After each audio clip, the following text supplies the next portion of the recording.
Herkese merhaba. Bugünkü videomun bir konuğu var. Gülşah hoş geldin. Merhaba, hoş bulduk. Teşekkür ederim beni davet ettiğin Ne için demek? Serkan. Ben teşekkür ederim. Güzel bir video olacak diye umuyorum bir İnşallah. konukla. Peki ilk başta bize kendini tanıtır mısın? Tabii. İsmim Gülşah. 1,5 senedir Almanya'da Münih'te yaşıyorum. Data Scientist olarak çalışıyorum burada. İlk olarak Münih'e ben staj için gelmiştim. Daha sonra full time iş bulunca kaldım. Eylül'den beri de full time olarak çalışıyorum burada. Tamam, çok güzel. Peki bize biraz mesleğini açıklar mısın? Biz bilmiyoruz o işi. Evet. Yabancısıyız. Ne iş yapıyorsun? Ben işte Data Scientist olarak çalışıyorum. Veri bilimi. Son birkaç senedir popülerliği gitgide artan bir meslek dalı. Data Science aslında hep var olan bir meslekti ama bilgisayar bilimindeki gelişmeler, yeni algoritmaların bulunmasıyla birlikte artık daha çok günümüzde her sektörde kullanılan bir bilim dalı haline geldi. Nedir Data Science? Data Science, matematik, istatistik ve bilgisayar bilimlerinin bileşiminden oluşan bir bilim dalı. Ne yapıyoruz peki Data Science'la? Elimizdeki verilerden, geçmiş verilerden yararlanarak bunları farklı algoritmalardan geçirerek geleceğe dair tahminlerde bulunuyoruz. Atıyorum mesela şu an karantina zamanında en fazla Netflix kullanıyoruz. Netflix'te izlediğiniz bir dizi, film üzerine senin eski verilerinden yararlanarak sevebileceğin farklı diziler veya film önerilerinde bulunuyor. Yani bir yapay zeka robotu olarak çalışıyor. Recommender. Veya hava durumu tahminlerini yapmak için kullanılabilir. Geçmiş verilere bakarak, geçmiş yılların, günlerin hava durumlarına bakarak geleceğe dair tahminlerde bulunabilir. Şimdi data science, veri bilimi denildiğinde çoğu kişi bilmiyor ama yapay zeka dediği zaman herkes öyle mi falan Direkt oluyor. Netflix'ten gelelim. Hatta Black Mirror. Geleceği Evet. en iyi tahmin eden dizi belki de. Bu işi en iyi sürdüren dizi. Evet. Peki şey de mi? Tabii bu da bununla alakalıdır muhtemelen. Mesela ben Google'da Mercedes'in son model araba fiyatlarına bakıyorum. Sonra ne Kesinlikle. hikmetse işte bir gün sonra karşıma patırt diye Facebook'ta gezinirken sponsorlu olarak Mercedes'in şeyi çıkıyor. Evet, kesinlikle. Mesela. Ya, cookie'lerde sizin bütün verileriniz saklanıyor zaten. Sen neyi sevmişsin, neyi aramışsın, neyle ilgilenmişsin, bunların hepsi kayıt altında. Senin bu geçmişte ilgilendiğin, sevdiğin verileri kullanarak seninle alakalı bir sürü tahminde bulunabilir. Aynen öyle. Veya Amazon'da, eBay'de bir şey bakıyorsun. Aynı anda sayfanın kenarında işte sevebileceğin farklı modeller görüyorsun. Korkunç. Son derece korkunç. Yani güzel olduğu kadar da korkunç açıkçası. Hani her şeyimizi bu kadar kontrol etmeleri. Bilmiyorum, sen sektörün içindesin de bunu belki çok normal bir gözle yorumlayabilirsin de korkutmuyor mu bir yandan da gelecek için? Korkutuyor. Aslında beni de korkutuyor ama yapılabilecekler de birazcık sınırlı. Çünkü tamamen insan kontrolünün dışında bir sistem olamaz. Yani bu sistem ne kadar gelişirse gelişsin başında bir insan kontrolü olması gerekiyor. O yüzden siz iyi tarafta olduğunuz sürece yapılabilecek şeyler de insanlığa faydalı şeyler olabilir en fazla. Hani ben bunu iyi tarafından görmek istiyorum birazcık. Ama dediğim gibi tabii ki kötüye kullanılma şansı da yok mu? Var. Anlıyorum. Peki sen çok aslında yakın bir zamandır Almanyalısın benim bildiğim kadarıyla. Evet. Ne kadar oldu? Şu an aslında tam olarak kesintisiz 1,5 sene oldu. Onun öncesinde bir 6 aylık staj serüvenim var. Toplamda 2 İlk o zaman geldin. Daha öncesinde gelmemiştin. Evet. Öyle mi? Ya benim yurt dışında yaşama serüvenim aslında Fransa ile başladı. Almanya ile değil. 2017 senesinde Fransa'ya master eğitimi için gittim. Machine Learning, Data Mining artı Computer Science çift anadallı master programıydı. Harika. Benim programımın şöyle bir özelliği vardı. İlk dönem okula devam ediyorsun. İkinci dönem staj yapmak zorundasın. En az 3 ay, en fazla istediğin kadar. Ondan sonra 3. dönem tekrar okula dönüyorsun. 4. dönem master tezi artı staj, tekrar okulun dışındasın. Ben de ilk stajımda Almanya'yı tercih ettim. Münih'e geldim ilk olarak. Almanya'yı istedim çünkü özellikle benim alanımda, teknoloji alanında Almanya'yı bayağı gelişmiş buluyorum. Bayağı bir yatırım var aslında, bu tarz işçilere ihtiyaçları olduğunu biliyoruz değil mi? Kesinlikle, evet. Bir de dil olarak da çok zorlanmıyorsunuz Almanya'da. Çünkü Almanların çoğu özellikle büyük şehirlerde, mesela Münih'te eğer yazılım alanında çalışıyorsanız süper bir Almancanızın olmasına gerek yok. Ben sıfır Almanca ile geldim. Hala da Almancam çok iyi değil. Ama İngilizce Ama yetiyor. İngilizceyle tabii ki. Gayet.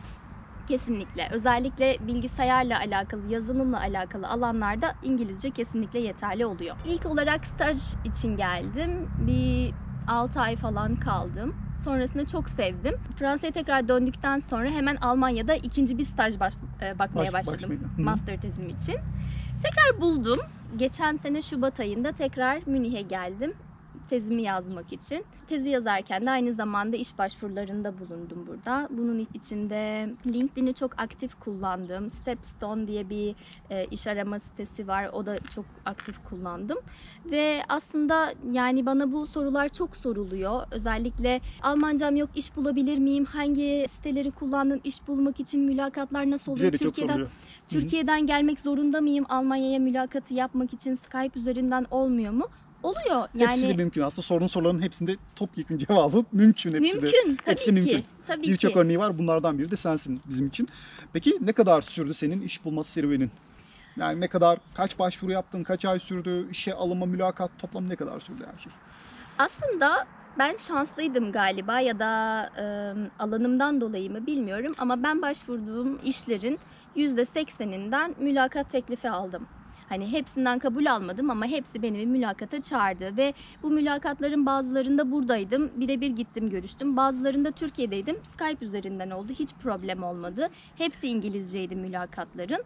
Ne kadar sürdü? 2 ay falan sürdü benim istediğim işi bulmam. O biraz da benden kaynaklı oldu. Çünkü tam olarak istediğim kriterlere uygun bir yer olmasını istedim. İlk olarak bir full time iş deneyimim olacağı için güzel bir deneyim olsun istedim. O yüzden 2 ayımı aldı ama şu an çok mutluyum.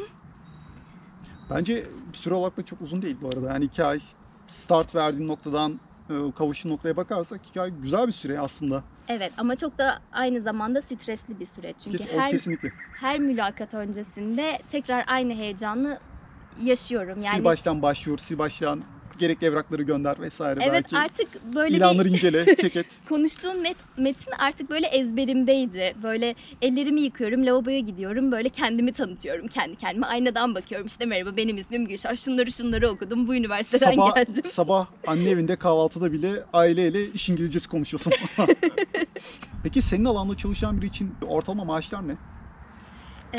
Eğer master'ınız varsa bu rakam daha farklı oluyor. Direkt lisans eğitiminden geldiyseniz daha farklı, doktora yaptıysanız daha farklı ama master'ını bitirmiş, yeni işe başlamış ve ilk bir full time deneyimi olacak bir insan için ortalama aylık 5.000 euro gross diyebiliriz. Almanya'da ödediğiniz vergi de... Bu brüt bu arada. Evet. Almanya'da ödediğiniz vergi de tamamen sizin bilgilerinize göre değişiklik gösteriyor. Evliyseniz farklı, bir çocuğunuz varsa farklı, 2 çocuğunuz varsa farklı. Benim için maaşımın %40'ı falan vergiye gidiyor. Bir bekar gerçekten. için her zaman, bunu önceki videolarımda da zaten bahsetmiştim. Direkt %40 gidiyor. Çok korkunç bir rakam bence. Kesinlikle. Neredeyse yarıya yakını gitmesi. İşte burada da biraz Almanya diyor ki eğer evliysen gel abi. Sana göre bir ülke burası. Çocukluysan kesinlikle gel, sarılıyorum sana diyor bütün böyle. Bütün çocuklarını topla Topla da gel. gel diye. Çocuk parası da vereceğim diyor ama bekarsan maalesef senden %40'ını alacağım diyor. Evet. Ortalama... Ya da git kendi ülkende çalış diyor. Ya da gelme diyor, aynen öyle. Peki Fransa'yı da gördün.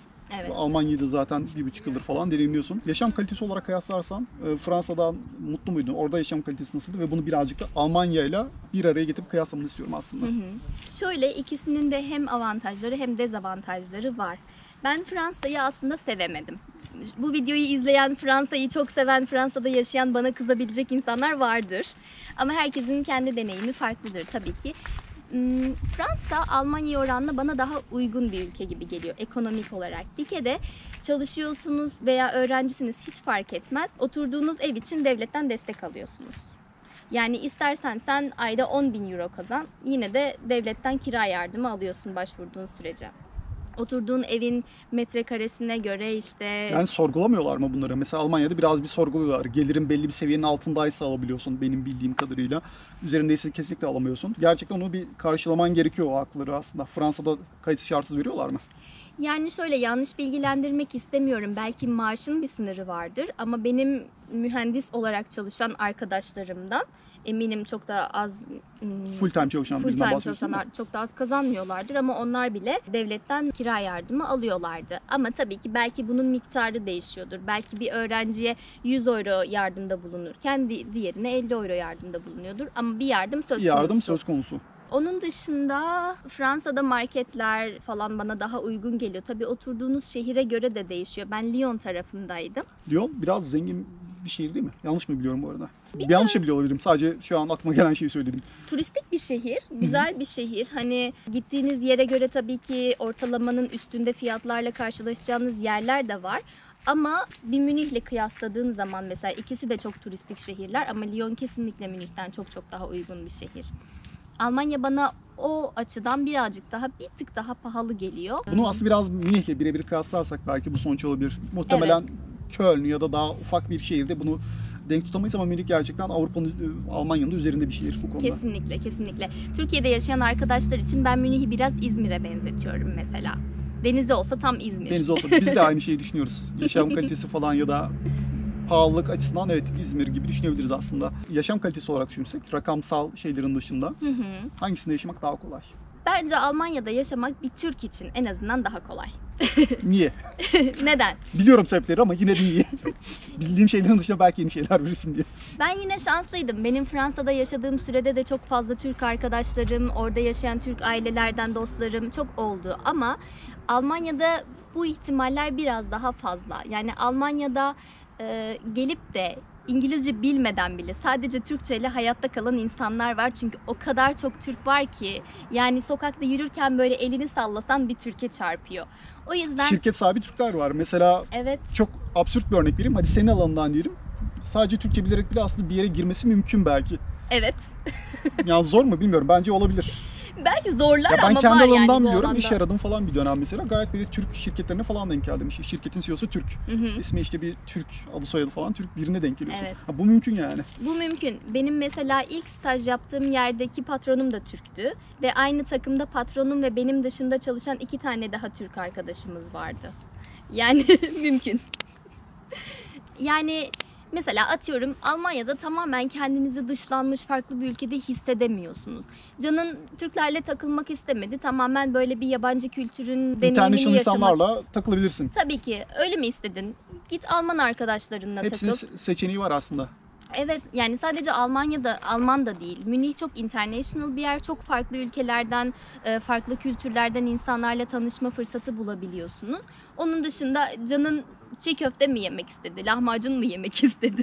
Türk ailelerine gidiyorsun yani ve ben Almanya'yı seviyorum gerçekten. Mesela dinini özgürce yaşayabiliyorsun burada da. Tamam bir ezan sesi duyamıyorsun belki. Bazı şehirlerde izin veriliyor buna. Münih'te verilmiyor ama çok fazla cami de var mesela Münih'te etrafta. Yani Türk olup İslami kültürden gelip aynı kültürünü devam ettirebiliyorsun. Eğer bunun eksikliğini hissetmekten korkan insanlar varsa öyle bir şey söz konusu değil yani. Türkiye'deki aynı ortamı burada da sağlayabilirsiniz. Tamamen sizin isteklerinize kalmış.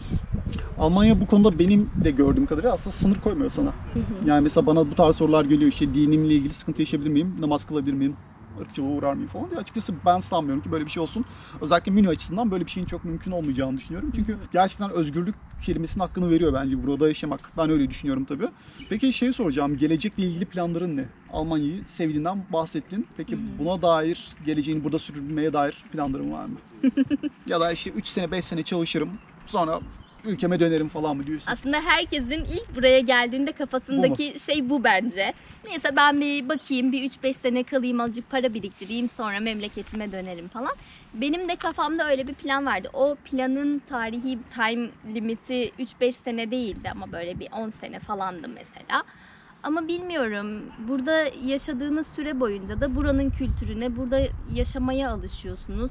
O kadar fazla vakit geçirdikten sonra da Türkiye'ye gidip oradaki çalışma hayatına ayak uydurabilir miyim bilmiyorum. Şu an aslında mutluyum burada. Şu an Türkiye'ye dönme gibi bir planım yok. Ama belki ileride emeklilik zamanına geldiğim zaman. Çünkü Almanya'da emekli olmak biraz zor. Mesela dışarıda şişe toplayan emekliler görebiliyorsunuz. Çünkü Türkiye'deki gibi bu kadar sene çalıştın, al sana bu kadar emekli ikramiyesi gibi bir şey burada söz konusu değil bildiğim kadarıyla. O yüzden emekliler gerçekten çok az maaş alıyorlar. Belli bir birikmiş ücret de almadıkları için zorlanıyorlar.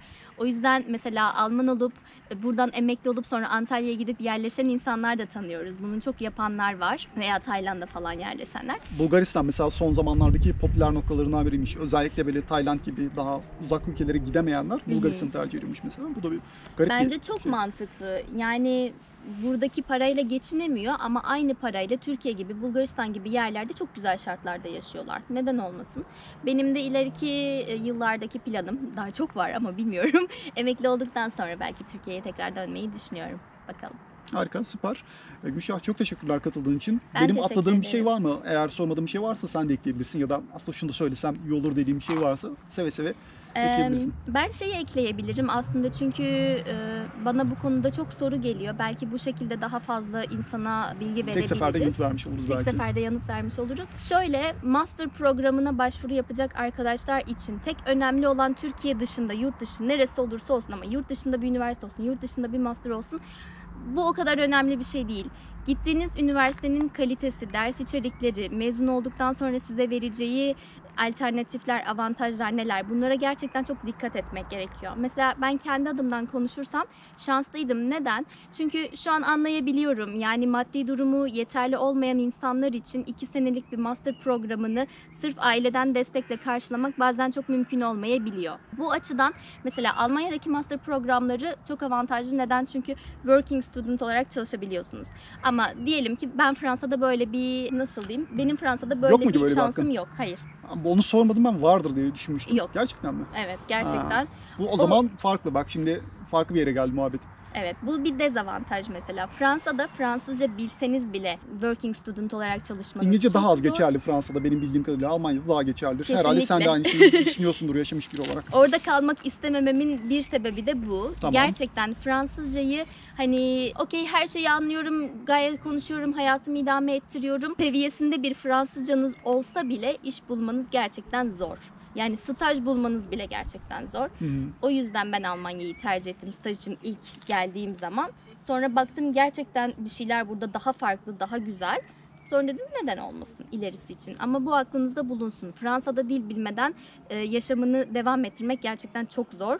Ve Öğrenci olarak da çalışmak yok. O da ekstra. Çünkü buradaki gerçekten öğrencilik hayatını kolaylaştıran şeylerden biri bu. Hani biz Bahar'dan da biliyoruz bunu bildiğin Evet. üzere.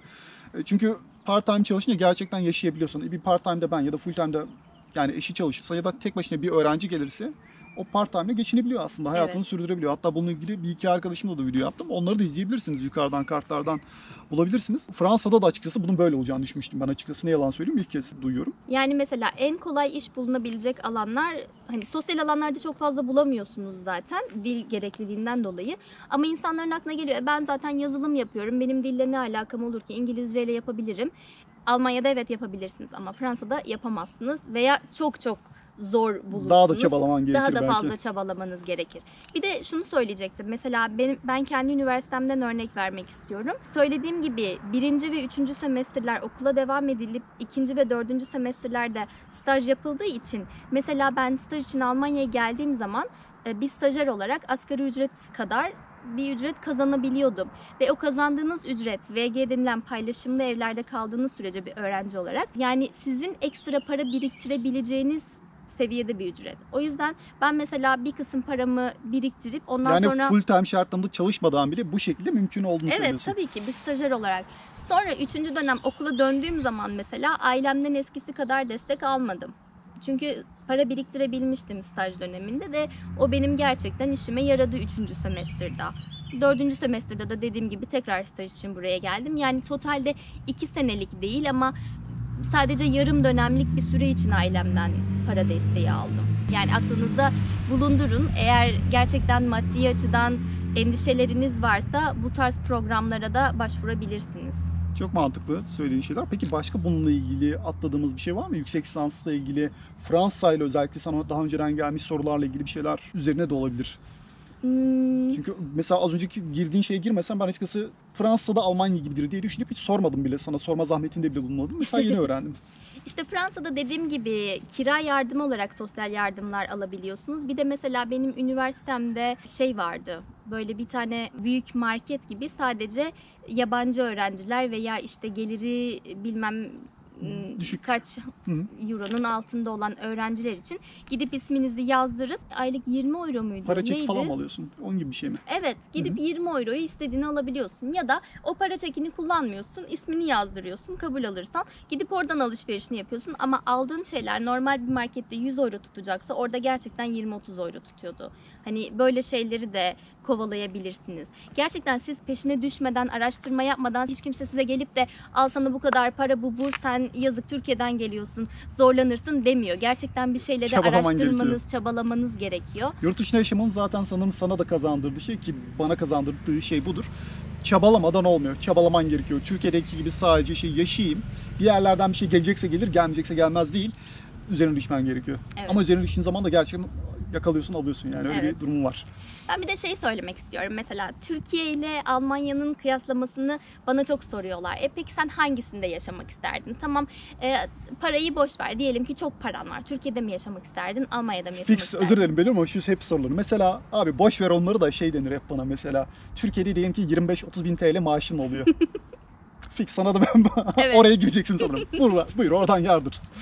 Yani eğer öyle Türkiye'de 25 bin 30 bin maaşım var ve yaşayacağım bütün deneyimleri yaşamışım, yurt dışını gezmişim, görmüşüm, artık bıkmışım, Türkiye'de yaşarım. Çünkü bana eğer param varsa Türkiye'deki yaşam Almanya'daki yaşamdan çok daha kaliteli geliyor.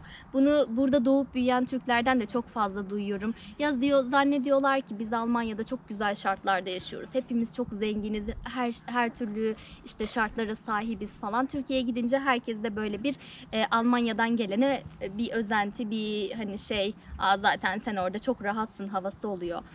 Ama aslında öyle göründüğü gibi değil. Yani güzel tarafları da var. Çünkü farklı kültürler tanıyorsun, farklı deneyimler yaşıyorsun. Ama bana yaşam kalitesi aynı gelmiyor. Türkiye'de insanlar bir tık daha eğlenmeyi, gezmeyi, görmeyi, birbirleriyle vakit geçirmeyi seviyorlar Aslında gibi sosyal geliyor. aktiviteler farklı biraz. Öyle dediğin doğru. Burada da kendine göre farklı sosyal aktiviteler var. O biraz sanırım kültürle de alakalı. Bizim Türk Evet. kültürünün birazcık daha ikili ya da yakın aile ilişkilerindeki yeri daha önemli. Burada Evet. birazcık daha mesafelidir.